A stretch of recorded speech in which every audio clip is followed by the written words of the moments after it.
He might show up. Don't sit. It's like church. You sit in the same. I like to see it. You know, all of these presidents, which is I see. Oh my! So I'd rather look around the scene. Welcome, everyone. Welcome, everybody. Thank you for coming this evening. Before we start our meeting, we'll have a prayer by Councilman Fitzwater and the Pledge of Allegiance.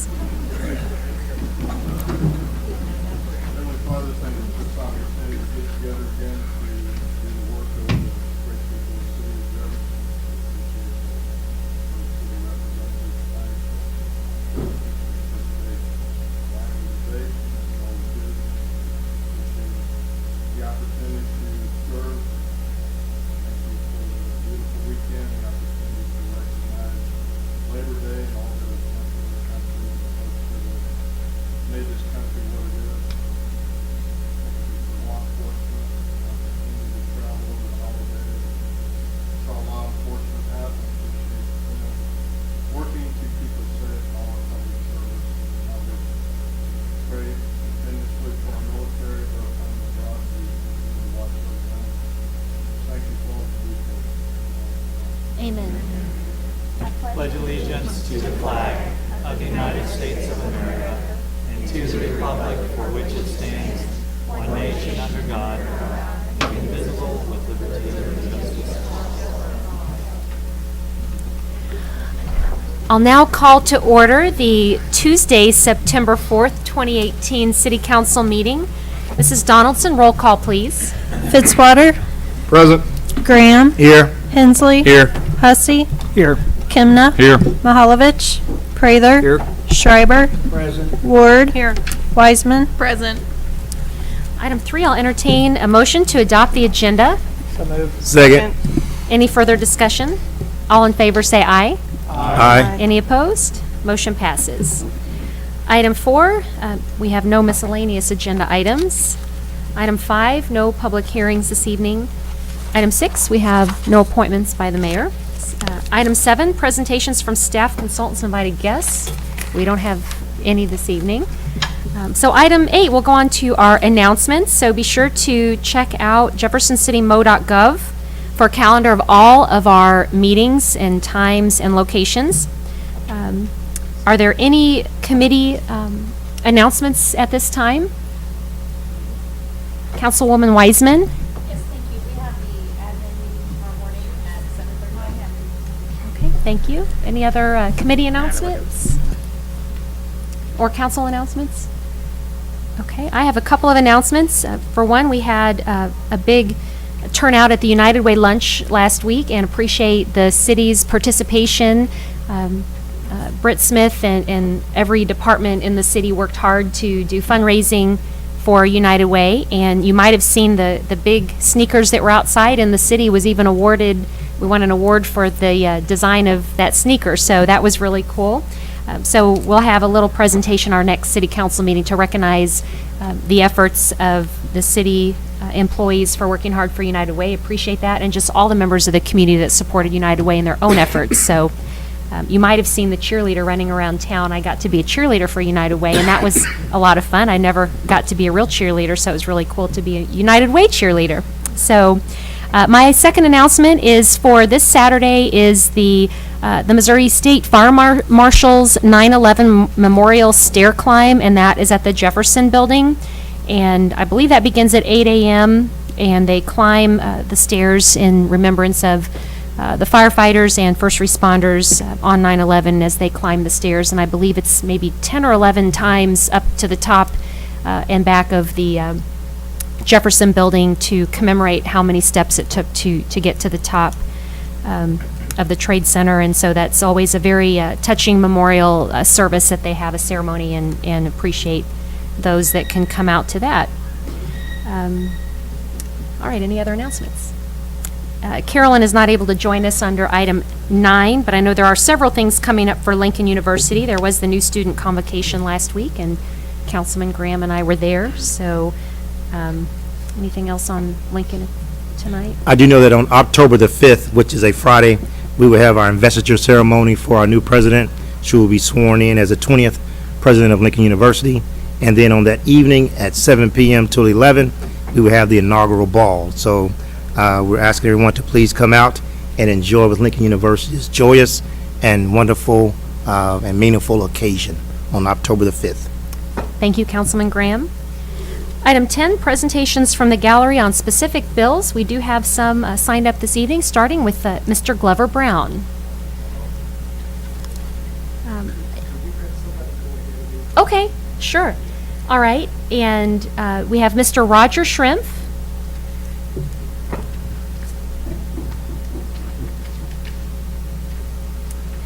Welcome. How are you this evening? Fine, thank you. Is that working? Yes, I think so. My name is Roger Schrimpf, and I'm the owner of Schrimpf Management here in Jefferson City, Missouri. I'm here this evening to speak against the proposed changes to our current trash ordinance. I would respectfully ask that you enforce your current codes rather than burden our investors of income properties. Our investors have recently stepped up to an approximate increase of 21% to their real estate taxes.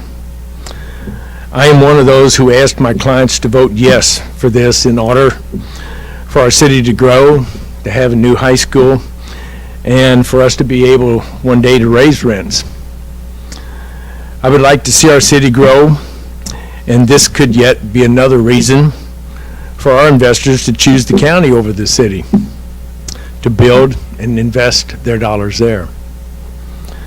A number of years ago, the city took a similar approach to tenants that weren't paying their sewer bills. At that time, the Director of Community Development, Pat Sullivan, and Charlie Lansford, I met with those two individuals and people of the sewer department, and we arrived at something that apparently was a pretty good solution because it continues today. And it's pretty simple. If someone's sewer bill is delinquent and they are not the owner of record for the property, the city will send a copy of the delinquency notice to the owner. He in turn then knows to correct the problem, as he is ultimately going to be the one responsible for that bill if it's not paid. As with the sewer issue, not only do you have the tenant in violation to contact and fine, but you also have access to who the owner is if it's not taken care of. This way, the user of the utility is who is responsible for the usage, as it should be. He's the one paying it rather than transferring it to another individual. Again, I would ask that since the current code requires all property owners, including single-family residences and duplexes, to have adequate trash service, and the owners are still legally and financially responsible for the trash violations that occur on their property, why not enforce the code you have in place? How would changing the code improve compliance? I suggest that the consistent enforcement of the current code would have the same, if not better, results. Encouraging good landlords and investors of real estate helps our city, while enforcing your existing code helps discourage the bad landlords and investors. I feel that too often we penalize the majority trying to solve a problem of the few. Thanks for your time this evening. Thank you, Mr. Shrimp. Any questions? Councilwoman Fitzwater? I'm sorry, I was looking at Ward. Councilman Fitzwater, I'm sorry. Thanks, I appreciate your Our testimony. ward. Do you include in your Wiseman, rental sorry. agreement the fact that they're responsible for trash? Is that part of your agreement with the Yes, sir. renter? You feel like most landlords do that in this area? I can't speak for other landlords. I think if you would use the example of how the sewer was handled, that would make those landlords that's not putting it in their lease, that trash is a responsibility of the tenant. I think that would help improve those that aren't. Because that is one of the requirements, but you do in yours. We they're fully spell it aware. out. It's Okay, just thanks. like any other utility. Thank you, I appreciate it, thanks. Okay. Thank you. Sorry, Anything Councilman Fitzwater. Did you have one question, Councilman? No, I just Fraser? want to make sure that a little bit later when we discuss the bill, that staff will be able to address Mr. Shrimp's comments and suggestions. Thank you. Okay, that would be good. All right, Thank thank you. you. There's a few questions that I think could be clarified that are currently in the bill that address some of those issues, so. Mr. Brown, did you want to? Okay.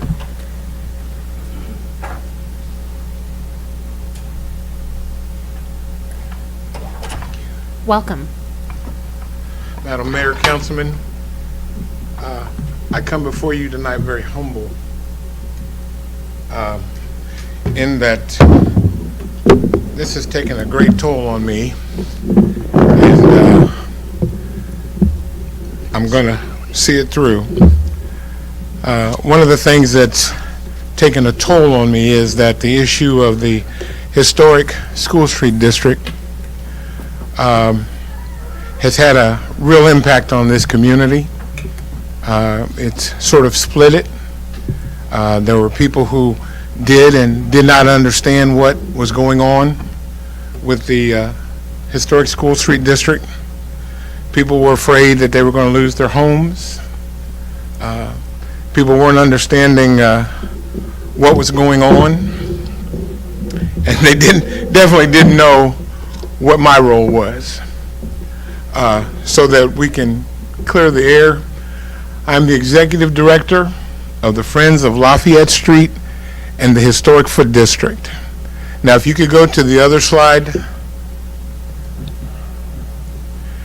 Now, if you look real close, that says Lafayette Street and the Historic Foot District. And Councilman Hensley, this is why I wanted to address this to you. It has always been our plan to extend the historic district on Lafayette Street from McCarty south or west to Franklin Street. That was the boundary line. That would include all the residents that in that area. I want to compare it, it's like the sky is falling, when in reality, no, everything was already planned. For those new councilmen that don't know, I had something printed out called the Bold New Plan. Has that been disseminated yet?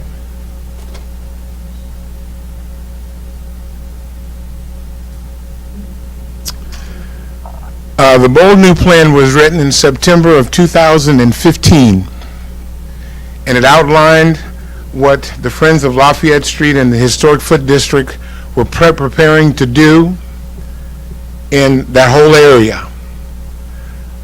It looked at bringing recognition to the area. And I think that when you get a copy of it, there it is on the screen. It talks about how this area was underutilized, and it was often not considered as a part of Jefferson City, when in fact it had a very rich heritage. And what we were going to try to do was to bring back that heritage. And so when people say I wasn't really keen on the historic district, no. We had the first historic district, okay? But we didn't have the council and the individuals behind us that we needed to have an amendment so that we could extend our historic district. Now, if you go to the second shot,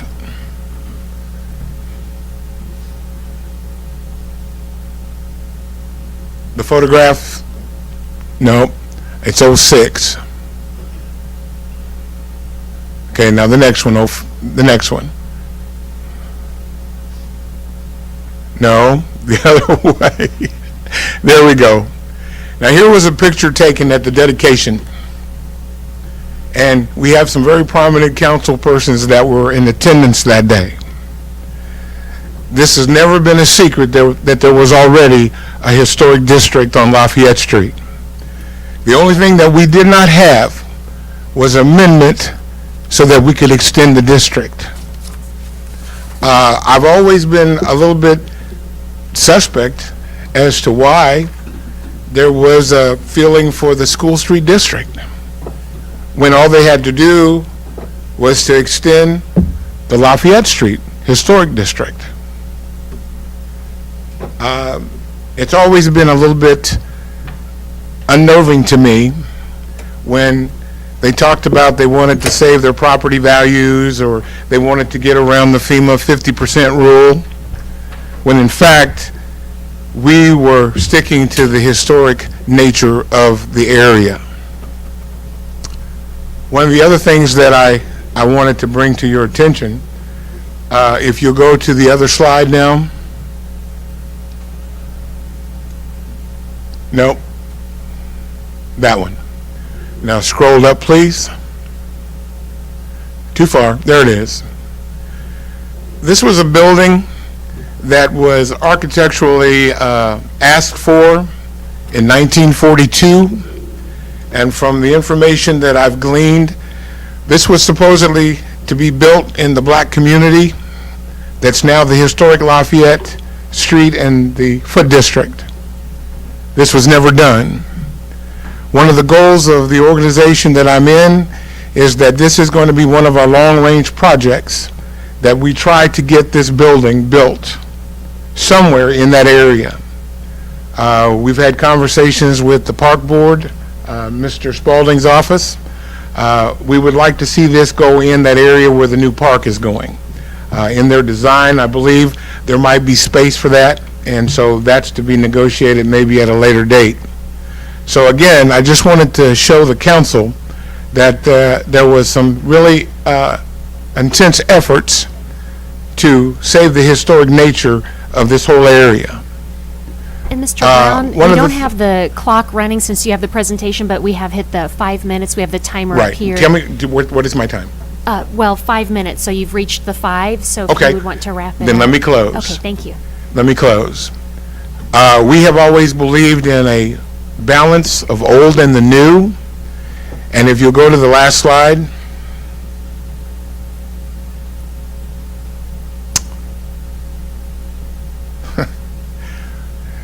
We had this all planned out. No, the last slide, the brick facade. There.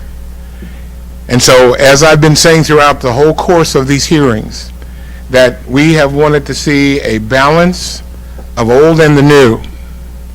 We feel that the area was deprived of economic development in the 60s, and so what we would like to do is, in balancing it out, we would like to bring something back to bring economic development to the area. And so in closing, when you guys are looking at that amendment tonight, I would like to ask you not to kill the historic district, but to take it off the informal calendar, hold it for 90 days. And the reason why we're saying 90 days is that that will allow Quinn Chapel to make application, and via the city attorney, that the process to get through P&Z and the Historic Preservation Commission would probably be about 90 days. And to be equitable, we thought that if you all would do that, then the Quinn Chapel and the Historic School District could go through together. And then again, I would like to say thank you for your time, and I just wanted to let you know that we've always been open to working with anybody in the area to develop historic district. Thank you, Mr. Brown. Any questions? Okay, thank you. Oh, and this, Madam Mayor, also we have made arrangements with Lincoln University that we have now space for a museum to recognize Lafayette Street and the Historic Foot District. We have an agreement with Lincoln University to have the museum in the Page Library. Thank you. All right, and next we have signed up Mr. Nick Pantaleo.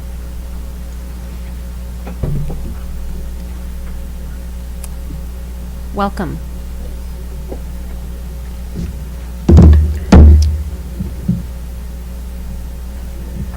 Good evening, everyone.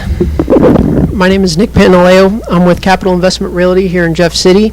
Thank you for allowing me to speak at this time.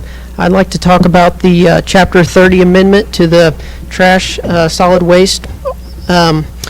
I want to say that I completely agree with what Mr. Shrimp said about the proposal to then offer option to mail the letter instead to the property owner, similar to like how the sewer district or how the sewer is.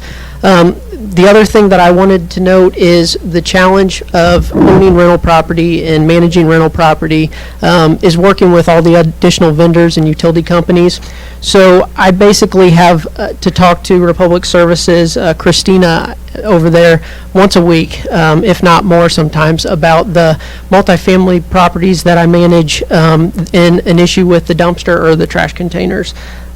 There's a lot of things that happen with trash versus sewer and water as far as changes goes. There's price changing that continues with surcharges for the fuel. Coordination of special pickup. Sometimes tenants will put out more and there'd have to be a special pickup. The special pickup would then be the owner's burden to bear until the tenant were to pay, so they'd have to charge the tenant for that. The problem that I've also seen is if the owner's paying for trash and there is additional charge, that they put it back on the tenant then may use that as a crutch to not pay their rent on time, or say that the additional fees they can't take care of. So it's kind of a snowball effect on some of the tenants with the multifamily triplex and up. There's also issues that I've seen that with the broken containers that I have to call Republic Services about, missed pickups, coordination of move in and move out. So with utilities, they can just be transferred to the owner's name when a tenant moves out. Well, with trash, you would have to cancel service because at a vacant unit, I don't want a trash container there unless I have a contractor or something that needs it. So I'd have to coordinate with Republic Services to cancel that or put it on hold during a vacancy and then turn it back on whenever I have a new tenant moving in. I think what a lot of people may not be thinking about is the coordination of all this. The owner or the property manager or landlord being the middleman on something like this that is going to be more challenging than electric or water. I have a lot of investors who are both in-state and out-of-state who are looking to invest in the Jeff City community. My wife and myself, we're investors as well. We're building outside of the city because of some of the hurdles and stuff that we need to jump through, or some codes that are in place. So I'd like everyone to think about the additional burden you're going to place on the owners or the property managers who are managing the single-family homes or duplexes, that there's going to be a lot more work involved, and there's going to be more changes that are going to need to be made besides just a lease amendment with the tenant because of the additional charges and how those charges are going to change moving forward. that's all I have. Okay, thank you. Are there any questions? Okay, thank you, Mr. Pantaleo. Thanks a lot.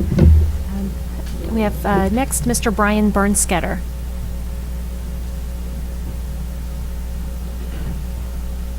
Welcome. Madam Mayor, members of the council, Brian Bernsketter here on behalf of the Jefferson City Area Board of Realtors. We sent you all a letter. I think you all received it by hard copy and email, so I won't reiterate those points too much. I do want to suggest that we, as the board, supported the electronic online rental owners registry. We think that's a great tool for you all and could come into play as you all try to implement some of the suggestions that Roger and Nick recommended, as opposed to making a wholesale change to the way that the trash ordinance is currently structured. The one thing that I don't think they mentioned, I just wanted to highlight, long-term leases are a very real thing, and they are not contemplated in this change. So if you make a change, you have a 3 or 4 year lease on a property right now, that is going to have to go to the owner of that property and not to the renter. That's a pretty dramatic change in the math for some of those people, and it really does deter them from wanting to do those rentals in the future. And you know, we have thousands of rentals in Jefferson City, and I know we have some issues, but I think we're looking at a pretty sweeping change to deal with a small portion of the ones that are causing the issues. So we would just recommend that, I think the way that the ordinance is currently drafted and currently contemplated, it says responsible party, except that they may assign it. I think that that allows you all to say that the responsible party is the owner, and that if no one's picking up the trash or collecting the trash service, to fine the responsible party or notify them, whatever the case may be, to try to get compliance in that way, as opposed to putting it on the owners up front. So I'd be happy to try to answer any questions. Any questions? Councilman Fitzwater and Hensley first, and then Fitzwater. Thank you. Hi, how are you? Great. How are you doing, Councilman? Great, thanks. Yeah, so 2 items that are already on the books are the illegal dumping ordinances and the rental property registration requirement. And I understand that until January 1st, is that right? There's a grace period for compliance with the registration. And I know this is coming at you off the cuff and you haven't had time to prepare for this question. What if the assignment exception here, allowing an owner to assign that responsibility to the tenant, stayed, but only for owners who had registered with the program, who kept current contact information, who the property at issue is a listed property for them, and they are cooperative with staff when contacted about a violation. And while you think about that, I'll say, you know, I'm certainly sympathetic to the to what I've heard from landlords and property owners. I'm also sympathetic to what I've heard from commercial property owners who are on the other end of this issue, Sure. and also what I've heard from staff who run into frustrating brick walls when they encounter an unresponsive or an unreachable property owner. So, I mean, this is a multifaceted problem. I certainly don't want to put more of a burden on people who are already complying. But if the exception was there still for registered cooperative property owners, would that change how you view this? So it's an incentive, is almost It would certainly be incentivizing Sure. registration. Sure. That wasn't something that our board contemplated. It certainly sounds appealing, and I'd be happy to take it back to them, but I'm not really authorized to make that suggestion. I can certainly make that suggestion to them, but taking that offer would be something that they'd have to do. That's fine. Yeah, I wasn't necessarily looking for an official opinion from your board, but if you had any thoughts, I'd be happy to hear those. Otherwise, thank you. Thank you. Councilman Fitzwater? My question related to the registry also, what is your association doing to kind of help us get folks to sign up for the registry? My understanding is the uptake has been slow. Admittedly, it's a fairly new program, but are there things that you're doing to help us? Well, I'd be happy to try to do that, and maybe staff can correct me. I looked for the registry online. Is it available? Okay, I must have missed it. We have a weekly newsletter. We have quarterly meetings. we would more than welcome opportunities from staff to present us with either how the registry will work or also educational materials for our members to participate in that. Thank you. Any further council questions? And I know one item in the letter, and I was trying to pull it up, you had mentioned about the payment, that prepayment was required by the landlord, and so I wanted to make sure that correction was noted, that the tenant or landlord would, there is not upfront, there's no payment required upfront. I think might have been. I think what the letter was implying was payment for the trash service. Maybe it was inarticulate in the way it was delivered. Not so much payment up front, payment for the trash service in lieu of the person who was using the service. Sorry about that. Okay, but the tenant can still pay even under this proposed, it wouldn't have to be the landlord. So, but I think a few questions and clarifications staff could answer when I know there's probably been a lot of questions that Mrs. Abbott is jotting down, so she can clarify. So Thank you. we'll make sure. Okay, thank you. Any further questions? Okay. Appreciate your time very much. Thank you, Mr. Bernstetter. Up next, we have Mr. Michael Lester.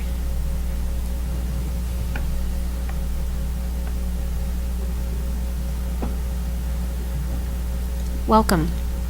Hi, Mayor and City Council. I'm Michael Lester. I live on the south side. A number of residents from the south side have been meeting with city staff. We have quite a few problems in our area related to nuisance violations and abandoned property. I support this change to 2018-045 on garbage and trash collection. I have been a landlord, and I had it in the lease too that it was the renter's responsibility, and that seemed to work fine. But then I had signed up with the city, and I was surprised to get a notice that the trash was no longer serviced there. And then I found out to the people I rented from that it was the son's the adult son who lived there, is his responsibility, and he stopped doing it. And so anyway, if you look at the website and you look at the violations for trash problems, they're just about all from rental properties. I'm sure most landlords are good, but there's a lot that are having problems. I don't really see, from my experience of being a landlord, the big problem of building it into the lease and just collecting it as monthly. I know, it's pretty set rate, and the amount that's changed each year is a set limited amount. So I support this. I think this being the capital city and one of the beautiful cities of America, we want to keep it that way and keep it clean, and I think this will help that. Okay. Thank any you. questions? Okay. Thank you, Mr. Lester. Okay. Those are all the ones that we have signed up this evening. Item 11, consent agenda. Councilman Fitzwater. I'd like to ask that item B be taken off the consent agenda. Okay. Councilman Graham. I agree. Okay. And since we have two requests, we will take those two up separately. So we'll, at this time, entertain a motion for item A, the minutes of the council meeting. So moved. Second. Any further discussion? All in favor say aye. Aye. Any opposed? Motion passes. And then we have item 11B on the consent agenda. Is there a motion to approve? Do we need to take that up separate? Do a motion and second and then have discussion? Yeah. Okay. Sorry. So is there a motion for item B? Yes, Second. I would move that we take up item B. Okay. So we have a motion and second for item B. Any further discussion on item B, which is the Historic Preservation Grant? Do you have, Councilman Fitzwater, anything to add? Before we vote?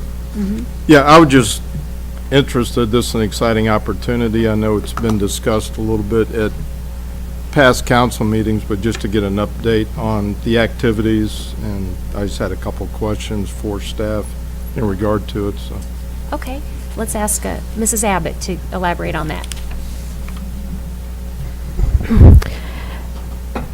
Last year, the city applied for 2 separate applications through the State of Missouri Historic Preservation Office. One for a Historic Preservation Fund grant in order to develop a historic preservation plan for the city of Jefferson. And that's what's here tonight before you all as a consent item. Basically, the plan will lay out priorities, goals, strategies, and recommendations on historic preservation ordinances that the city has. And it's going to be a very public, open meeting efforts to identify those priorities, goals, and strategies, which may include a wide range of ideas that will determine through public input, through the Historic Preservation Commission, through the city council members and staff and general public. So this grant is for $25,000 with a $25,000 match from the city for a total of $50,000. The city currently does not have a historic preservation plan, and staff identifies as a much needed item to help guide historic preservation efforts within the city. Thank you. Any further, Councilman Fitzwater? I had a question you may not be able to answer. Do you have a feel for the time frame on that project? It's going to be a pretty quick, fast process. We're required by the State Historic Preservation Office to have the grant completed by August 2019. It will probably be September 2019, somewhere in that range. But yes, it's going to be a pretty quick process. Great. Thank you. Any further council discussion or questions? Okay, all in favor say aye. Aye. Any opposed? Okay, motion passes. So we've approved both items on the consent agenda. Item 12, bills introduced 2018-46. An ordinance of the City of Jefferson, Missouri authorizing the mayor and city clerk to execute an agreement with All Seasons Landscaping and Construction Incorporated for the operation of a public compost site. Mr. Sanders. Thank you, Madam Mayor. As the clerk indicated, this is a bill that would execute a contract with All Seasons Landscaping and Construction for operating the city yard waste drop-off and compost pickup. There we go. The contract, we had one respondent. The content of the proposed contract still includes residential drop-off is free of yard waste materials. The pickup of compost is free for city residents also. There is, and that's for self-loading. I think there's a small tipping fee if you bring your truck and you want them to load it with a little Bobcat front-end loader or something like that. For non-residents, the commercial drop-off has sort of a tiered layer of fees. If you just have a flat level pickup truck, $10, heaping pickup truck, $15, and then from there on they charge by the cubic yard for the drop-off. And something new that we don't have is a curbside pickup option. The respondent provided a $50 minimum and $2 a bag, and those are the very large paper sack bags that you can get at Lowe's or Menards or something like that. Go to the next slide, please. There we go. The contract would cover the same time frame, basically aligned with our fiscal years. The first fiscal year, which would start here in November, is $192,000 with 4 automatic renewals. The total cost over the 5-year period is about $106,000 less than our current contract. We had only one respondent, and it rated well, and it's the existing contract provider. And with that, I'd be glad to answer any questions. Thank you. Any questions? Councilman Graham? Yes, excuse me. Sonny, I know it was advertised. How long was the advertisement out there? I believe it was at least 90 days. 45 days. 45 days. And we did notify 6 or 7 local companies that were on the list to be notified, so they didn't have to just read about it in the paper either. And I'm just going to share with you my concern. I'm sure that the owner will be here at the next council meeting to address my concerns. But as we all know, that business sits in the heart of a neighborhood. I've had several complaints as relates to the smell. The amount of traffic, there's no sidewalks that's there for the kids to walk on, the debris that's left in the streets, all of those things I have some serious concerns with. Whatever happened to the compost site that was off of Edgewood, that was the empty space that was not in the heart of a neighborhood? I believe at one time that was a temporary compost site. That may have been the previous contract holder from more than 10 years ago. Matt, do you have any knowledge on that? Well, the site is on the old quarry site you're talking about off Edgewood. Yes. Yeah, that was operated by a different vendor. Tweehouse operated that site there, and then when it was bid and it changed to this operator, each operator can bid their own site. Right. So council elected to go with this site 10 years ago, I think you said, and so it's been operating at this site since. I know most of us don't think about it because it's not in our neighborhood or it's not right next door to us. But for those individuals who it is located right next door to them, they do have some valid concerns. And as their council person, I have those same concerns. Smell being the biggest, and then the safety also being one of the biggest concerns that I have. So I do have some serious concerns about this compost site. So that's just me. I'm sure we'll have some more conversation at the next meeting. So, Councilman Graham, on those concerns, have they been brought forward to staff so staff can talk with the vendor? I certainly can send those names and phone numbers to staff, but it's mostly the smell for those individuals who are sitting outside trying to enjoy the beautiful summer, trying to enjoy a barbecue, and they really can't do that because of the smell that we may not think of because it's not in our backyard, but it's there. So, but I will most definitely send those names and phone numbers to staff, not knowing what can be done, but certainly I will do that. But that is a serious concern for those residents who live in that area and are paying taxes. But if we don't think about it every day because it's out in our neighborhood, it's no big deal. But it is a big deal. Thank you, Councilman Graham. Are there other questions or comments? Okay. 2018-47. An ordinance of the City of Jefferson, Missouri authorizing the mayor and city clerk to execute an agreement with Fritz Mechanical doing business as Central Missouri Plumbing LLC for plumbing maintenance services. Mr. Marash. Thank you. As clerk indicated, this is our general plumbing agreement for all of the various city departments.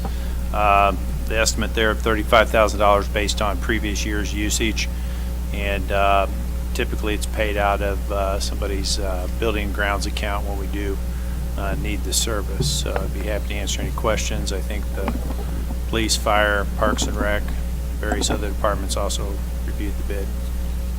Thank you. Any questions? All right, thanks. Thank you. 2018-48. An ordinance of the City of Jefferson, Missouri changing, amending, and modifying the zoning map of the zoning code of the City of Jefferson by rezoning 5 acres of land addressed as 1720 Veith Drive from RS2 low-density residential to RA1 high-density residential. Mr. Barron. Thank you, Madam Mayor. Up on the screen is a location map with the property highlighted in black. Is located on Veith Drive, about a quarter of a mile north of Route C, which is toward the bottom of this screen. The property is currently zoned in RS2, a single-family residential zoning district, and it is the site of Jefferson City Manor, a senior living facility. The property owners have requested to rezone the property to an RA1 zoning district. The reason behind the request is that currently the single-family zoning of the property with the senior living facility is a non-conforming use on the property. It was constructed many years ago under a different version of the zoning code, and has since been reclassified that type of use is not a permitted use in the RS2 district. So they're seeking a rezoning of their property to an RA1 district, which would permit a senior living facility and would place the use into a conforming status. What preempted the application was really they're seeking to construct a small maintenance shed at the very rear of the right behind the facility, and we would be unable to issue that permit as it is a non-conforming use. This item was recommended for approval by the Planning and Zoning Commission at their August 9th meeting and is scheduled for a public hearing on September 17th here in front of the City Council. I'd be happy to answer any questions you may have. Any questions? Councilman Graham? Yes, I know that we had this before us less than 6 or 7 months ago, the rezoning issue. So why wasn't it discovered then? I voted no then, I'm going to vote no again, but why wasn't it discovered until now that they get something rezoned again for the second time? So the item that was brought forward to the council and was approved was a PUD plan for the property just to the south of this. That was in June of 2017. And so up on the screen you see the PUD zoning just below the hatch marked zoning. So that request was specific to the property just to the south of this one. So it was known at that time that this senior living facility is a non-conforming use within that RS2 district. But the proposal, what they were planning to construct at that time, was something different. It was dealing with the property to the south. So it's really two separate proposals. And so that's why they did not address the zoning situation on this property at that time. And I apologize if that's not clear. Councilwoman Ward? Could you explain the difference between the RS2 and the RA1 as far as uses? What types of buildings, how many units?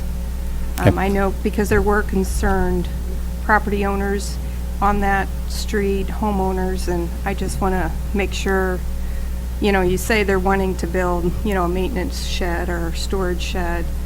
So that's why we're looking at this, but, once we have a new zoning in, a year from now, they could do anything, something different. So I just want to know what exactly the use would be. The RS2 district, which is the existing zoning for the property, is a single-family residential district. It essentially only permits single-family uses. The RA1 district is a multifamily residential district that permits structures up to four residential units in the structure, so fourplex or below.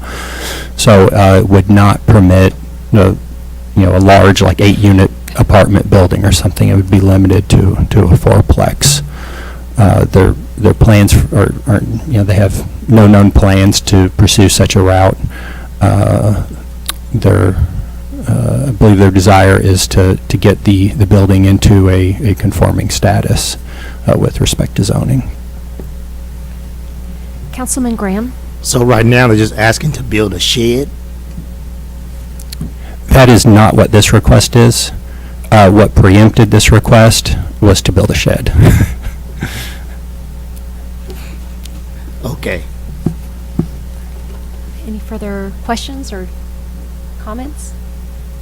Okay, thank you. 2018-49.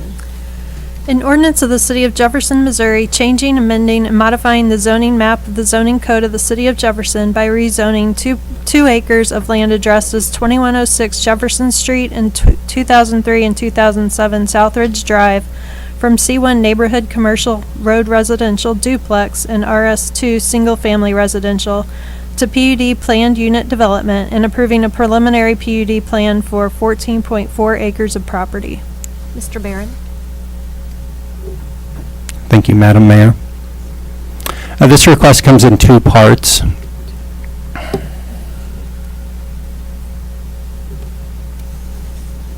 First, to orient you to the location of the property, it is the location of Central Electric Power Cooperative, a fairly large facility with multiple buildings located. Their primary access and address is off of Jefferson Street.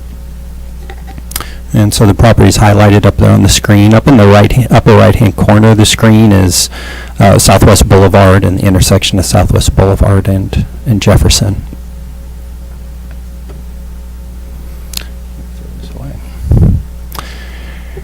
The current zoning of the property is shown up on the screen, and so the two parts of this request, one is a rezoning. The rezoning is really limited to, if you see the property highlighted with a thick black line, it's really located, the northwest corner of the property where there's some C1 zoning, some RS2 zoning, and it's very difficult to see, but a very small bit of RD zoning. So they're requesting to rezone that area from those different zoning districts to a PUD, Planned Unit Development District. Those are properties that Central Electric Power Cooperative recently acquired. So they're seeking to rezone those new properties to PUD in order to match the zoning of the rest of their facility. And then the second part of the request is approval of a PUD development plan. It's a fairly major redevelopment of their property. Includes the demolition and reconstruction of a portion of their main office building, construction of a new vehicle storage building, and then construction of a third building located in the northwest corner of the property, some of that recently acquired area. The Planning and Zoning Commission did review both the rezoning and PUD plan at their meeting of August 9th and recommended approval. It is scheduled for a public hearing in front of the council on September 17th. I'd be happy to answer any questions. Any questions? Councilman Hensley? Thank you. Can you just give us a very brief rundown of what changing from the current status in that one corner to a PUD will allow them to do that they're not currently allowed to do with the property? Okay. So up on the screen is the zoning, and so the C1 zoned portion of the property right there was most recently in use as a daycare. So the daycare actually operated all three buildings, and a daycare is a permitted use of that C1 zoning district. Prior to that, I believe it was basically office use. Okay, and then the RS2 portion of the property is actually half of. They purchased basically half of the property where there's a telecommunication tower located. And so the back half of that, and then just a very small corner of property there. But the C1 zoning and the RS2 zoning, RS2 being a single-family district and C1 being a light commercial district, do not permit the types of uses that Central Electric Power Cooperative undertake. They're essentially almost an industrial type of use with a lot of warehousing and equipment storage, lay-down yards, so outdoor storage. And so it's really more of an industrial use. They've accommodated their development plans through a PUD process rather than an industrial zoning, which allows for conditions and making sure that their use does not have an overly negative impact on surrounding property owners. And so what could be done with the PUD zone portion of the property in the future? The answer is essentially only what is shown on the PUD plan that would be approved along with this bill. Any changes in the layout of buildings outside of very minor movements or such would have to come back through that planning and zoning and city council approval process prior to being approved. And so staff did we were very concerned about this portion of the property being adjacent to a single-family residential neighborhood, and there's several duplexes down off of Red Oak Drive and South Ridge there. But so there is a buffer yard plan that we essentially discussed with the property owner prior to their application, and that consists of a row of trees, and so you can see the trees there along the property line, and then there is a fairly tall retaining wall that they would have to construct here due to the terrain of the site, and so they've actually worked into their plan to try to soften that retaining wall, not have just a plain concrete wall, try to soften it with block materials or something to kind of ease its impact, and then also constructing a screening fence on top of above the retaining wall in order to screen the the outdoor storage that would be conducted in that area. In addition to that, this particular building located right here, they called out that they would, the exterior finish of this side of the building would be something more, call it residential oriented, something that's not, doesn't scream industrial. And so we've tried to put a plan in place there with them that would not have an overly negative impact on that residential neighborhood, but would still accommodate what they're are trying to do on their site and give them a little bit more room for their operation. Now, this portion of the plan, they did call out that it may not be constructed. They may phase it out. It may be a future phase of construction. So their first option would actually be to just basically put in a fence right here and leave all of this vacant. And now I believe, you know, the immediate thing that they have to do is tear down a portion of their office building, and they would likely occupy some of the buildings here with some of those office functions. But long term, this is what they could do. Or if they do not do that, they could leave a fence right here and have their driveway and leave that as basically open space. I hope that's answered your question. Great. Thank you very much. Thank you. Thank you. Any further, Councilman Fitzwater? Yeah, I was trying to go through the planning and zoning. Was there any comments from the folks who live on Red Oak in regard to what you just discussed? No, there was not. Okay, thank you. Any further questions? Okay. Thank you. 2018-50. An ordinance of the City of Jefferson, Missouri, changing, amending, and modifying the zoning map of the zoning code of the City of Jefferson by rezoning 5 acres generally described as the Sunset Court and McKay Court area, consisting of 21 property parcels from Road to RS4, RD to RS4. Mr. Barron. Just one moment. Okay. Thank you, Madam Mayor.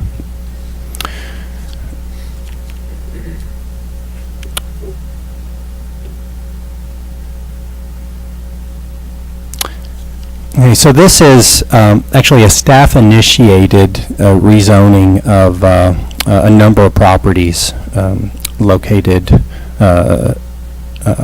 very near to Sunset Lake.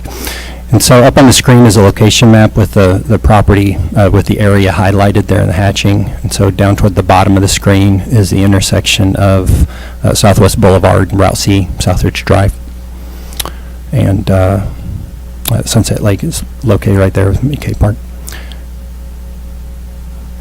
And so the area consists of a total of 17 single-family homes located off of Sunset Court and McKay Court. The zoning situation is up here on the screen in the colored, of course, with notes on what this proposal consists of. This bill would rezone. This neighborhood has been zoned an RD, which is a residential duplex zoning district since about the 1970s. Actually, the zoning situation for the property existed prior to the homes being developed there. So it was a single-family neighborhood that was developed within an RD district, and that's perfectly fine. But it would allow for any one of those properties to be redeveloped as a residential duplex at any time. That's what the current zoning situation for this neighborhood is and has been for many years. Staff have initiated this request because with literally all of the properties being single-family in character, I feel that it's appropriate to downzone this property to a single-family residential district in order to protect that existing single-family character. We know of no pending proposals or anything of that matter to actually construct a duplex in the area. This is just something to get the zoning in order. There are small portions of other properties. The zoning situation right now splits properties in many instances, and so the different spread of small districts noted up on here would establish the new zoning boundaries along the existing property so that there are no properties within this area that have split zoning on them, and everything would be zoned a single family. It'd just be a different types of single family, as there are 4 different types of single family zoning. We did conduct a neighborhood informational meeting, inviting the residents of this area here to City Hall to answer any questions, discuss this proposal. We did have attendance by 5 members of the area. We held that on July 31st in advance of the Planning and Zoning Commission meeting. The Planning and Zoning Commission did review this proposal at their August 9th meeting and recommended approval of it. It is scheduled for a public hearing on September 17th here at the City Council meeting. I'd be happy to answer any questions you may have. Any questions? Councilman Hensley? Thank you. So, did I understand you correctly when you said leaving it RD would not affect the current owners and their current uses? Correct. Single-family homes. Okay, so there's not a problem with respect to the current owners? No, a single-family use is permitted in the RD district. Okay, so this would just be to foreclose the opportunity of, in the future, either knocking one of them down and redeveloping, or just converting one of them into a duplex? That is correct. Okay.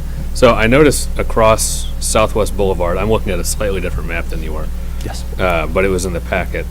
Sherrick Court and some other, yeah, that's it. Yes. And some other neighborhoods across Southwest are also RD, but are those currently being used as single family, or are those duplexes, if you know? We have looked at that area. They are primarily single family. I believe there's a couple duplexes mixed in there. Okay. That is a very similar situation. It is our desire to, there are other situations within the city that we believe would benefit from similar zoning reconsiderations. It is our desire to bring those forward on a fairly regular schedule. That was going to be my next question. And then, and the benefits of that, you all believe, is maintaining a consistent character, essentially, in a neighborhood? That is correct. Okay, thank you. Any further questions? Okay, thank you. Item 13, bills pending, 2018-45. An ordinance of the City of Jefferson, Missouri, amending Chapter 30 Solid Waste, Article 1, Code of the City of Jefferson pertaining to the definition of responsible party. Mrs. Abbott? Thank you, Madam Mayor. There is a presentation. Thank you very much. The proposed amendment tonight, it was a staff initiation based off of code enforcement data that we have collected. And the information is provided within your packet. First off, I would like to say that the proposed amendment would change the responsible party definition to essentially state that the responsible party would be the property owner of the residential structure for single family and duplexes. And the enforcement process, I would like to discuss that in general as to why staff had come to this proposed amendment for tonight that's before you all. The code enforcement staff is highly complaint driven, and when they receive a complaint, they go out and investigate, and they see accumulation of trash.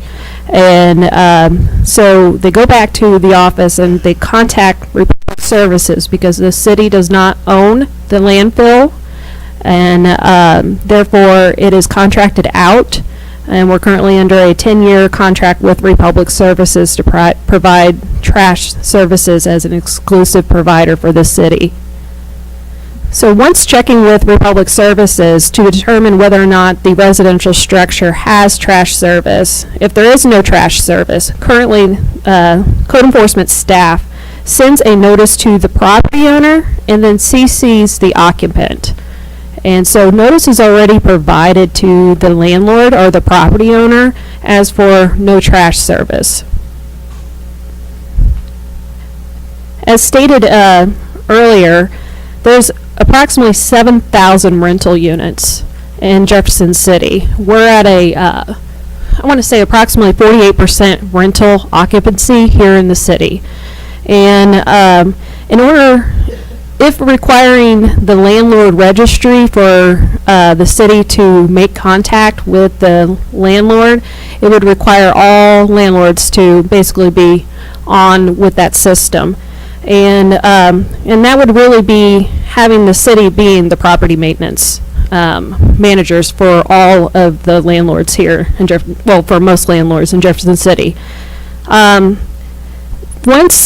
back to the process, once the notice is sent to the property owner, providing 10 days for the trash service to be obtained, a lot of times we'll get notification that the trash service has been designated to the tenant. Well, typically, we would have to require to obtain a copy of the lease. But right now, we could also do a summons, but we would be summonsing the property owner. And the reason why is that we would summons the property owner is because the city does not know who the rental occupant is. In order to summons, you would have to have identification, their name, date of birth, other identifying information would be required as part of the summons. So up on the screen, I do have statistics as for information that leads back to trash. From November 1 of 2017 through August 15th of 2018. There was 96 no trash service violations.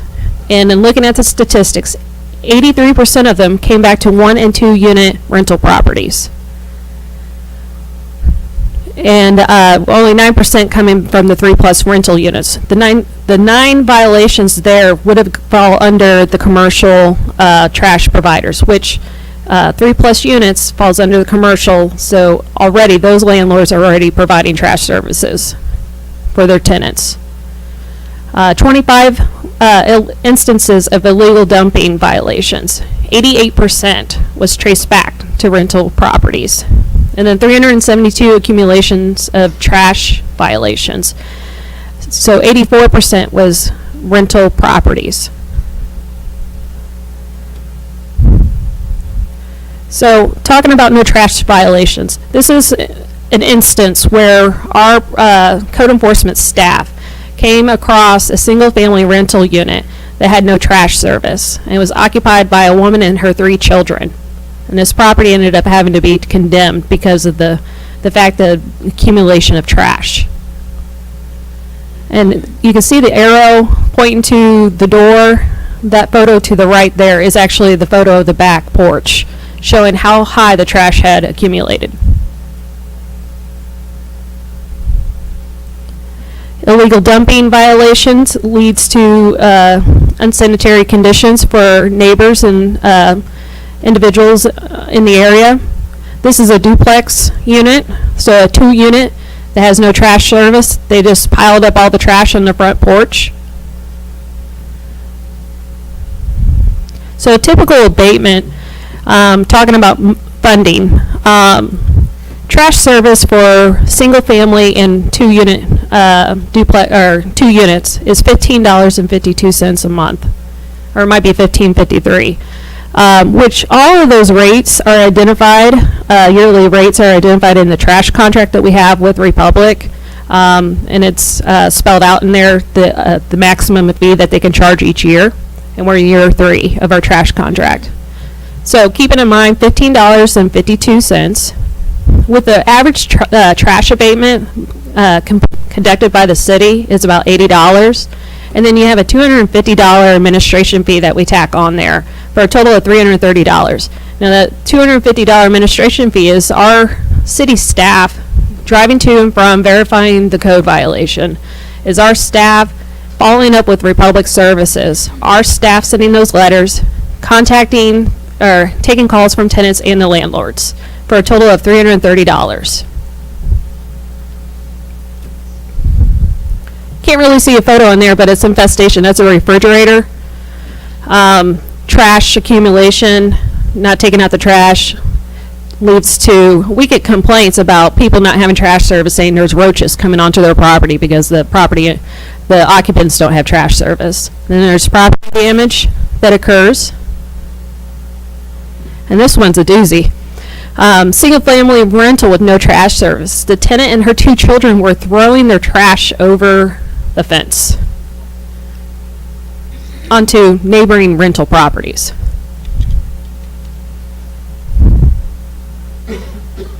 These are just more instances of trash issues that our property inspectors come across. I do want to address some of the questions that were brought up. State law, I do believe, requires that trash services be paid after the service is provided. So currently, you'll be getting a bill in the mail for services provided in the month of August. You're paying it now. I believe that may or may not have answered the question there. Rates are identified in the trash contract. Republic Services own their landfill. The city does not. So therefore, we contract those services out. And we already are providing notices to the property owner when there is a no trash, when a trash service is identified as not being obtained. So the notifications are already being conducted. And once again, there's approximately 7,000 residential units in Jefferson City. With being part of the, looking through the data, there is approximately 12,000 single-family residential units that are being rented out currently. I do believe that. There might be, and this is because of my statistics with dealing with community development block grant and having to deal with looking at the 2013 American Census information that was provided by HUD. I'd be happy to answer any questions on this matter. Jamie, could you clarify that the question raised about whether tenants can pay for their trash service? Currently, tenants can pay for the trash service. We would just require that what we're asking for is the property owner to obtain trash service. And they can, I'm sure if there's something set up where Republic Services works it out with the property owner that they can. It's just we're wanting to make sure that the code enforcement that we're able to do, that we're able to follow up and not utilize taxpayer money to clean up problems or to clean up the trash issues. Mr. Mullman? Yeah, just to clarify, nothing in this ordinance would compel landlords, property owners to take trash service that's existing in their tenant's name and switch it over to a landlord's name. This is really directed at enforcement. Currently, under the current language, our ability to summons a landlord is highly questionable. I don't think we can do it. Basically, the code allows someone to take responsibility for trash service and assign that responsibility to the tenant. And so, by making the owner the responsible party, that responsibility can be taken care of in a few different ways. Either the landlord can put the trash service in their own name, or in their contract, they can say you are assigned the responsibility to provide your own trash service. So that becomes an issue, a private issue between the landlord and the tenant, but it's no longer a public issue for means of enforcement. We are only talking about really enforcement here. Whether or not the landlord chooses to take on the responsibility directly or to assign that responsibility to the landlord and then monitor the landlord, or sorry, to the tenant, and then monitor the tenant to make sure that that trash service is continued to be had on the property, we don't really care. But what the issue is that we have a limited means to enforce when there is a landlord who has assigned that responsibility to a tenant now, and then essentially that responsibility says, and the landlord's out of the business, we don't have to worry about it anymore. the change that we're making that we are requesting is that if the service is not being provided, that the city can go to the landlord and say, get this taken care of. We don't really care how you do it. It just needs to be taken care of. And So if it they can don't, get and if they don't do that, then we would have a means to summons them to court. Okay, so I heard a couple of times in the speakers tonight that were concerned that the tenant would no longer be, they would have to just include it in the rent, but. That would be an from what you're option, saying- but not a requirement. But the tenant can contract directly with Republic and have their own service directly with the tenant. Correct. Okay. Is there, I'm not sure I had their hand up first. Councilman Hensley? I have a few questions, probably have a few different staff members, if that's all right. One, and just to clarify, so the effect of being the responsible party here is that you are the one at the end of the line who can be fined, or what? For practical purposes, for historical enforcement and how it's being treated in the municipal court, I believe, yes. Okay. And Ms. Abbott, did you say there are 12,000 single-family units? Did you So- mean 12? Oh, sorry. Well, did you mean to say 12,000?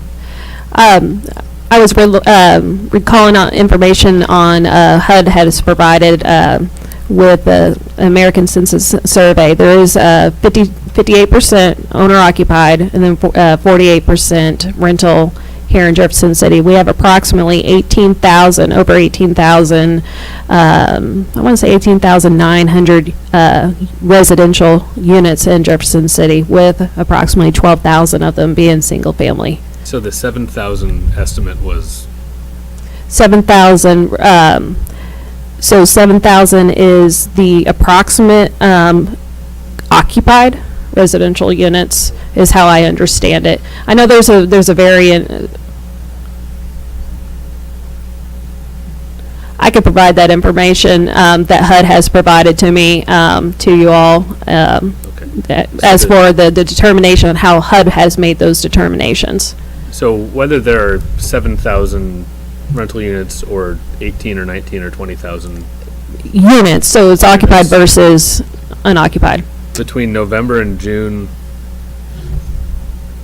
most recently, there were about 430 violations across all of those thousands of units. There was, I have those violation numbers up there from November 1 of 2017 through August 15th. Through August, okay. Of 2018. so that's- Accumulation of trash. So that's almost 500 then for that period. Mm-hmm. Okay, across anywhere between 7,000 to 18,000 units or something like that. Yeah, just 18,000 residential units in general in Jefferson City, with 84% of those 372 violations coming from rental properties.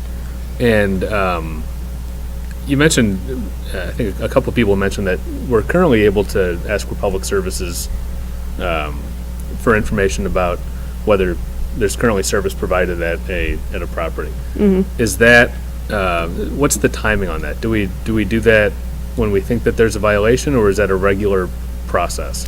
So, Republic Services, whenever a complaint or a potential violation is identified, we contact Republic Services immediately, usually the same day, by calling or emailing, just inquiring about trash service. So that's immediate. Republic Services does not have the ability to identify or provide a list of occupied units versus no trash services. So there's not a means of doing so, but what they also do is send over a list to us of individuals who are delinquent on their trash services, where the services were cut off, and we follow up on that to see if it still requires trash service, such as somebody moved out, or if somebody's still occupying the structure and therefore violating the code. If we had a high rate of compliance with the registration program, and if the registration program tracked occupied versus unoccupied, would we be able to regularly cross-reference those properties with Republic? I mean, and maybe you don't know this right now, but I wonder if we could send them a spreadsheet quarterly or something like that, where they'd be able to then shoot back a report that says, out of the occupied units, we don't show current service for these. And then I wonder if some sort of automated email could go to the owners of those properties just to, remind them. I will say, there is a small potential for that, and the barriers that I see with that is that the city does not own any of the utilities, and so in order for a habitable rental unit or habitable unit in general for residency would require also electricity and power, gas, and water and sewer.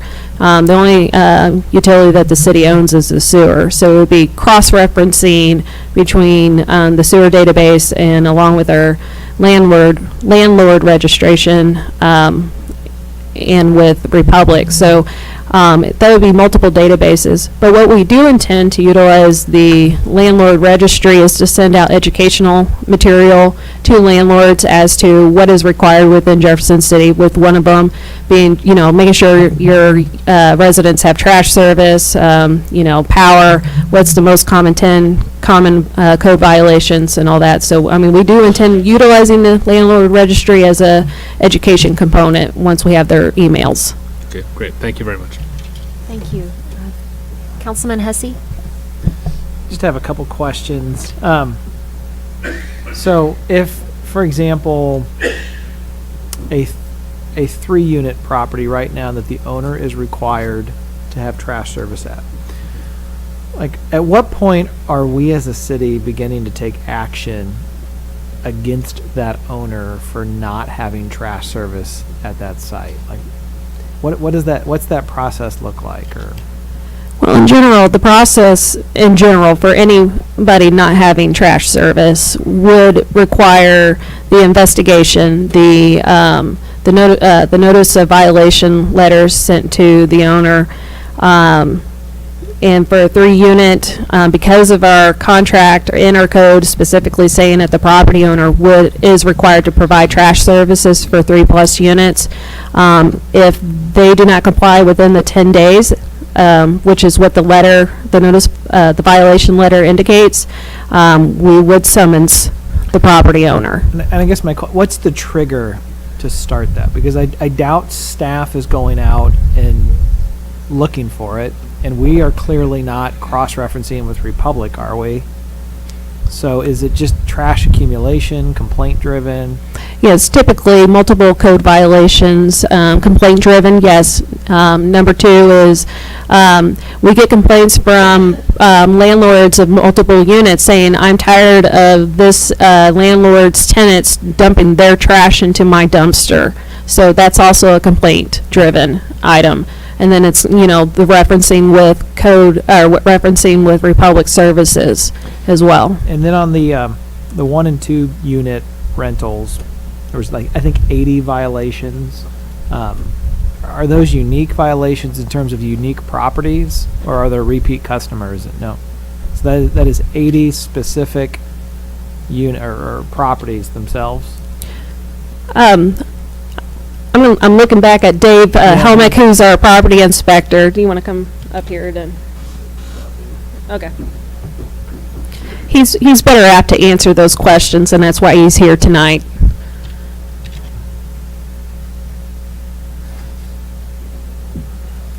The 80 violations are unique. Those are individual properties. The 372 accumulation of trash violations, some of those are repeat or habitual offenders, but the no trash service is a unique violation. On the 3+ rental units and the 7 owner occupied, we actually have 100% compliance after notification. Usually we only run into the summonses with the 1 and 2, and that's chasing the tenant down if we can get information. Sorry. That number honestly would be a lot higher, except for a lot of the times we don't find out who the tenant is. So we go after the accumulation of trash and the other violations that we can deal with. So of the 80 units, 80 unique units, do we have a sense as to how many, this is probably not 80 unique landlords, I wouldn't think. It's probably a lower number, right? And so there's probably some problematic landlords in that regard to tackle as well. So shifting a little bit, if I understand Mr. Molman, then the proposed language, if passed, I mean, the owner of the property is responsible to obtain and maintain solid waste or trash service. That owner could just have it in their lease agreement that the tenant has to take care of it, and therefore they've passed it on. If the tenant doesn't get trash service for 3 months, there's trash accumulation, there's a complaint, we're going to contact the owner to correct it and hold them accountable. Is that correct? I mean, That's a fair assessment. But they wouldn't, at the beginning of any of their leases for their properties, have to have trash service. Like, they sign a new lease or whatever, that landlord isn't having to go out and contact Republic to turn on trash service. They can just put that in the hands of their tenant? Yes, yeah. Okay. Which is what I understand a current way that is handled by some. So essentially, the owner can pass responsibility, but we just can't state it in an ordinance because we can't legally go after the owner. The way that the ordinance currently states puts a pretty high hurdle in front of us to take recourse from the landowner. Essentially, we're left with trying to chase a tenant, which I think Mr. Helmick has accurately displayed as being pretty problematic. Yeah, and I would probably guess if there's a tenant that doesn't have trash service and have trash accumulating like that, the landlord probably has issues with that tenant as well. And this is probably a deeper issue than just that. So I guess where I'm kind of going at, I know Councilman Hensley and some of his questions earlier to Mr. Bernsketter had a couple ideas and some modifications. I do wonder, I mean, I think, Mr. Molman, your explanation of that change and what that kind of looks like, maybe others heard that tonight and thought, wait a minute, that the owner could still pass on that trash service to a tenant and just have to work that into a lease agreement. I don't know if that's the way that the Board of Realtors heard it, Mr. Shrimp heard it, Mr. Pantaleo heard it. I don't know if the landlords in our community understood or understand that language in that same way, or maybe they haven't heard city staff's interpretation of how that is, or they disagree with how that's been interpreted. I guess it would be interesting. I don't think there's a sense of urgency on this tonight. There's no time clock here, and so I would like some time to explore some alternative language. I'll shut up here for a minute, let Councilman Hensley speak, and then come back. Councilman Hensley? Thank you. And just to further clarify on that point, while the owner may still be able to assign the responsibility to the tenant, at the end of the line, it would be the owner who would face the cost of the fine, correct? Correct. So then it would be up to them to attempt to recover from the tenant pursuant to the language in their contract, if it's there. Yes, it would be a private contract matter between the landlord and the tenant. Whereas right now in the ordinance, if that's been assigned to the tenant, it falls on the tenant. Correct. Okay, so there's not that sort of recovery of fee issue if it's already in their contract and they're abiding by the ordinance. Yeah. Okay, thank you. Any other questions? Councilman Hussey? I guess my preference, like, I do think that Councilman Hensley's got some language here. I know there's still a lot of questions. My preference would be to put this on the informal for at least 2 weeks. I can just do that. Just to work through. I would like to have a chance to explore that. I want to get some input from staff on his thoughts on that language, and to get some input from Mr. Bernsketter to take that back to the realtor. So I guess I would say I'd like to put this on the informal. Okay. So that will be on the informal, and any further questions of council at this time? Okay. No. Councilman Graham? Not any further questions, but I guess it is a question. I know last council meeting, we heard from Mr. Homer Cavett, who was concerned about the illegal dumping, and he was able to find the ones who were dumping in the alleyway behind his home. And I think that he was able to find out who the owner of that building. So in this bill, how does this help someone like Mr. Homer Cavett, who's having the problem of illegal dumping? I believe the theory is that the illegal dumping would be reduced if the people who are doing the dumping have trash service at their own residence. So why would you dump someone into someone else's dumpster or into an alley when you have trash service available to you at your own home? That's the theory, is that there's no need to do the illegal dumping to commit that illegal act if you have a service that's provided at your own residence and it's readily available to you. And I understand that, but so how does the owner of that rental unit, how does that play an effect on that person? The owner of the rental unit who has tenants who are illegally dumping? Correct. I think that was Mr. Cavett's biggest issue. Sure. So this would require that landlord to ensure that his tenants have availability to trash service. And so, and if for whatever reason trash service is not provided for those rental units, the landlord would be held accountable for not providing that service, either directly or by requiring the tenants to do so. Okay. Okay, thank you. And it can be a somewhat confusing issue. I know there's been a lot of questions. It's been great discussion this evening and some possible things that could make it even better. And I've seen a little bit of some of the reactions, even in the audience, that perhaps things are a little maybe different and maybe questions have been answered tonight, which is good. So, and I'm not sure how it was communicated before, but certainly to hear the whole story is helpful at these meetings where you get to actually talk it through. And I know, as it's reported, I know that, Nicole in particular always fact checks and makes sure that everything's out there. So certainly, if there's any questions, staff could provide that information, whether it's to the media that's here this evening or directly to any of these organizations, the realtors, as you're working forward with some of these amendments, so everybody has kind of the clear, updated information. Okay, thank you.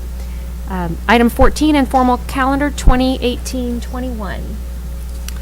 An ordinance of the City of Jefferson, Missouri establishing a local historic district to be named the School Street Local Historic District and adoption of associated building design requirements. Is this Sunny? No, Mrs. Abbott. I'm sorry. Wait, who's doing this one? Or Eric? Well, Sunny. Madam Mayor, I guess we would be glad to answer any questions. We've spoken about this quite in depth, but there has been a group of residents around School Street that have met the requirements and submitted an application for a local historic district. It's gone through planning and zoning, historic preservation. Both of those groups approved it. One of them unanimously, they voted neutral, I'm sorry. Historic Preservation Commission passed it. The Planning and Zoning Commission voted to remain neutral. The staff recommendations on both of these to both of those committees was negative, do not approve. And we'd be glad to answer any questions. Okay, and this item is on the informal, so at this time I'll look to Councilwoman Ward. Yes, at this time I'd like to move it off the informal for discussion and vote. Okay, thank you. So we've had some staff input, and is there any council deliberation on the bill? Okay, seeing none, roll call please. Fitzwater, No. Graham, Nope. Hensley, Aye. Hussey, Aye. Kimna, Aye. Mahalovich, Prather, Aye. Schreiber, Aye. Ward, Aye. Wiseman, Aye. Passes. Okay, bill passes. All right, thank you to staff for all the effort and the community members on this one. Now on to item 2018-34. Councilman Prather. Madam Mayor, I'd like to take this off the informal, and I move to postpone it to the September 17th public hearing at our council meeting. And is there a second? Okay, we have a motion to postpone the bill until the September 17th meeting. Any further discussion? All in favor, say aye. Aye. Any opposed? Motion passes. 2018-38. And actually, this is also on the informal. Why don't I ask at this time, Councilman Fitzwater?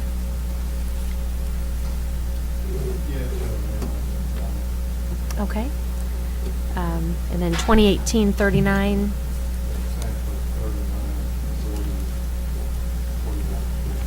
Okay, so these are all the charter amendments. So at this time, the charter amendments will remain on the informal calendar. Any questions? Councilman Hussey? I think it's just worth clarifying that the deadline has been missed to place anything on the November ballot, so these bills just essentially have to stay on the informal calendar to die. The next available election would be an April election, and mid to late January would be the deadline. But we'd have to take up a new set of bills to put anything on that ballot. I know there's a desire amongst the council to have a work session or something related to the proposed charter changes based on the Charter Review Committee. And so I think it would be in our best interest to schedule for something maybe October or something like that, to give us some time to at least discuss them, and then if the desire is to put some things on the ballot in April, to then take some time to draft those bills. So I don't think that would require a motion or anything. I just think that we can work that out and figure something out. Okay, and Councilman Fitzwater? Yeah, if I could just amplify on that, I agree with the councilman. I mean, there's a great appreciation for the work that the committee did, but there's been a lot of comments to council members of other council members that have not had input to the process yet, in addition to the public having an opportunity to respond. So even though unfortunately we missed the November ballot, I think Councilman Graham indicated last time, it's not so much hitting a time frame, it's doing it right, because this is the soul of the city. So the process is to go through this to get it cleared off of the informal, but to create opportunities for public and for other council members who did not sit at those meetings, so that when we do, if there are changes recommended, that it's a broader group making those recommendations. But it's certainly not to slight the committee that brought these forward, because they met a number of times and did a lot of work on the process. Thank you. Councilman Graham? I was just going to echo the same thing that my colleague said. We appreciate what the work, the hard work that the committee did. It's just the fact that I believe at this point we should have some type of work session to actually discuss these individually, because this is something big. So I just echo the words of my colleague, Councilman Fitzwater. So that's it. Thank you. Okay, 2018-12. A resolution authorizing United Healthcare and Sun Life Assurance Company to provide group health insurance. Mrs. Stroh. Thank you, Mayor. Each year, with the assistance of Wall Street Insurance, staff reviews our group health insurance plan options. The recommendation from Wall Street Insurance is to renew our current plan with a 4% increase in premiums and no plan changes. The plan includes 3 options for employees to choose between, with various premiums and cost share of benefits. CHC, our wellness provider, also recommended increasing our wellness incentive. After researching, staff is recommending adjusting the incentive by $15 per adult per month. Since the current rates were implemented 10 years ago for the 2009 plan year, no changes in benefits and a modest increase in premium, staff feels as though this is a good year to adjust the wellness incentive. The Employee Health Advisory Committee reviewed the recommendations and feels the best option is to renew our current plans with the adjusted wellness incentive. There is funding for this in the current FY19 proposed budget, and staff recommends approval. Okay, any questions for Mrs. Stroh? Is there a motion to approve? Second. Any further discussion? Roll call, please. Graham? Aye. Hensley? Aye. Hussey? Aye. Kimna? Aye. Mahalovich? Prather? Aye. Schreiber? Ward? Aye. Wiseman? Fitzwater? Aye. Resolution passes. Resolution 2018-13. A resolution authorizing Cigna for group dental, vision, basic, supplemental, and dependent life, AD&D, long-term disability, accident, and critical illness insurances. Mrs. Stroke. Thank you, Mayor. Again, each year, with the assistance of Wall Street Insurance, staff reviews our voluntary insurance plan options. We have had our current plans with Cigna for the last 2 years. Our recommendation is to renew the plans with no plan changes, but with some premium changes. The plans and the premium changes are as follows. Dental insurance will increase by just over 6%. Vision insurance will increase by just over 5%. Basic life insurance, which is provided by the city, will decrease about 27%. Long-term disability, which is also provided by the city, will decrease by almost 12%.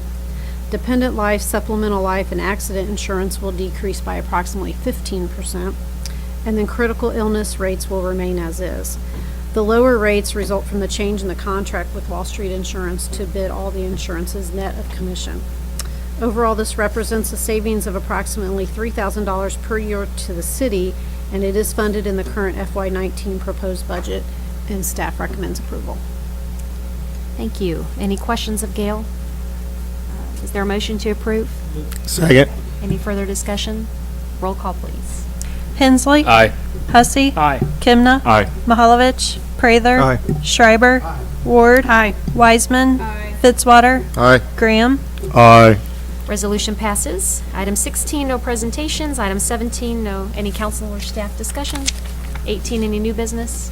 19, unfinished. I have something unfinished. I forgot to announce that the new lights are up at MSP last week.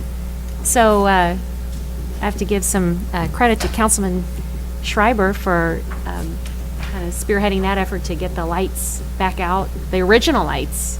He knew where they were buried at. He was there. He was there. He made them.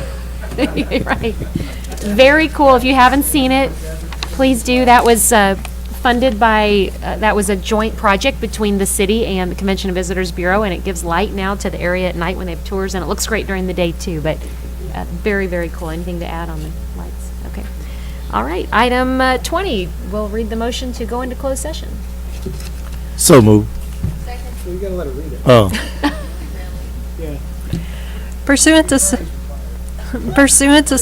610.021 of the revised statutes of Missouri, the chair will entertain a motion to go into closed session to discuss the following.